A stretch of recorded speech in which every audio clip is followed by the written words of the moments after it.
श्रीमद् भगवद गीता चौथे अध्याय का महात्म्य। श्री भगवान कहते हैं, प्रिय, अब मैं चौथे अध्याय का महात्म्य बताता हूँ, सुनो। भागीरथी के तट पर वाराणसी बनारस नाम की एक पुरी है। वहाँ विश्वनाथ जी के मंदिर में भरत नाम के एक योगनिष्ठ महात्मा रहते हैं।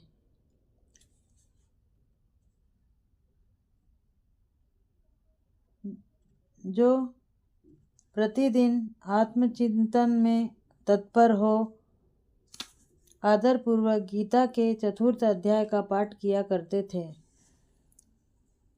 उसके अभ्यास से उनका अंतःकरण निर्मल हो गया था।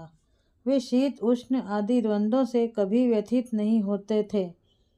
एक समय की बात है, वे तपोधन नगर की सीमा में स्थित देवताओं का दर्शन करने की इच्छा से भ्रमण करते हुए नगर से बाहर निकल गए। वहाँ बेर के 2 वृक्ष थे। उन्हीं की जड़ में वे विश्राम करने लगे। एक वृक्ष की जड़ में उन्होंने अपना मस्तक रखा था और दूसरे वृक्ष के मूल में उनका एक पैर टिका हुआ था। थोड़ी देर बाद जब वे तपस्वी चले गए, तब बेर के वे दोनों वृक्ष 5 ही 6 दिनों के भीतर सूख गए।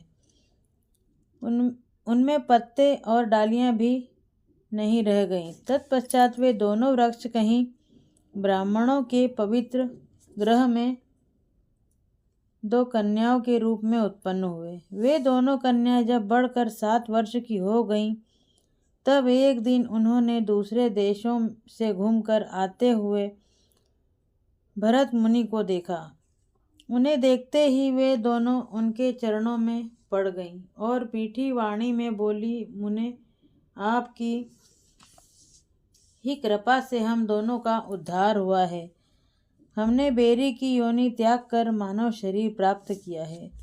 उनके इस प्रकार कहने पर मुनि को बड़ा विस्मय हुआ।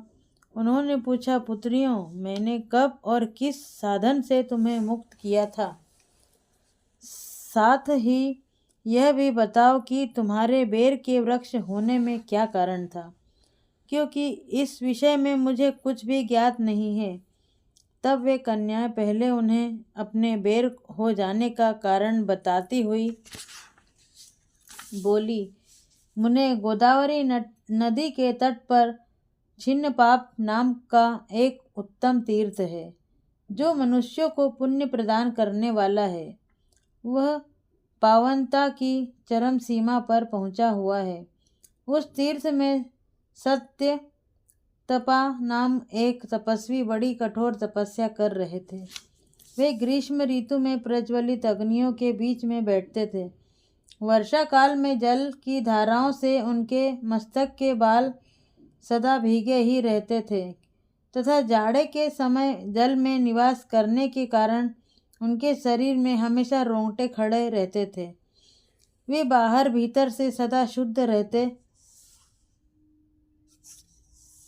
समय समय पर तपस्या करते तथा मन और इंद्रियों को संयम में रखते हुए परम शांति प्राप्त करके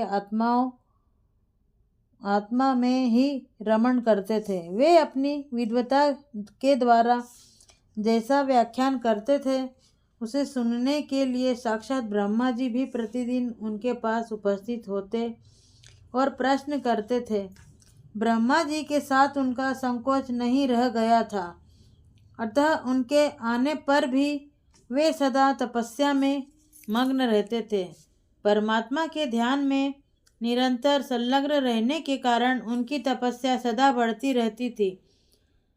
सत्य तपा को जीवन मुक्त के समान मानकर इंद्र को अपने समृद्धिशाली पद के संबंध में कुछ भय हुआ। तब उन्होंने उनकी तपस्या में सैकड़ों विघ्न डालने आरंभ किए।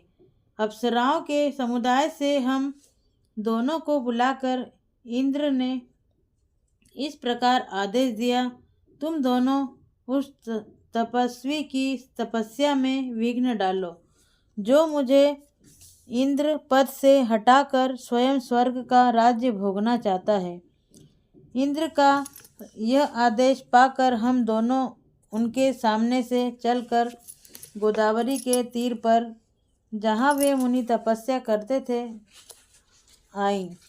वहाँ मंद एवं गंभीर स्वर से बजते हुए मृदंग तथा मधुर वेणुनाद के साथ हम दोनों ने अन्य अप्सराओं सहित मधुर स्वर में गाना आरंभ किया।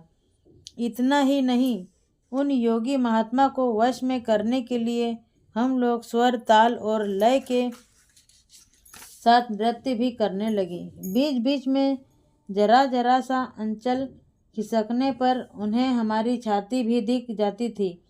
हम दोनों की उन्मत्त गति काम भाव का उद्दीपन करने वाली थी, किंतु उसने उस निर्विकार चित्त वाले महात्मा के मन में क्रोध का संचार कर दिया। तब उन्होंने हाथ से जल छोड़कर हमें क्रोधपूर्वक शाप दिया। अरे तुम दोनों गंगा जी के तट पर बेर के वृक्ष हो जाओ। यह सुनकर हम लोगों ने बड़ी विनय के साथ कहा, महात्मन, हम दोनों पराधीन थीं, अतः हमारे द्वारा जो दुष्कर्म बन गया है उसे आप क्षमा करें। यो कहकर हमने मुनि को प्रसन्न कर लिया।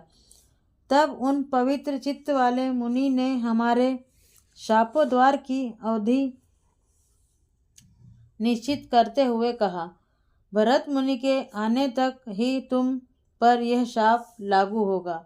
उसके बाद तुम लोगों का मर्त्यलोक में जन्म होगा और पूर्व जन्म की स्मृति बनी रहेगी। मुने, जिस समय हम दोनों बेर के वृक्ष के रूप में खड़ी थीं, उस समय आपने हमारे समीप आकर गीता के 4 अध्याय का जप करते हुए हमारा उद्धार किया था, अतः हम आपको प्रणाम करती हैं।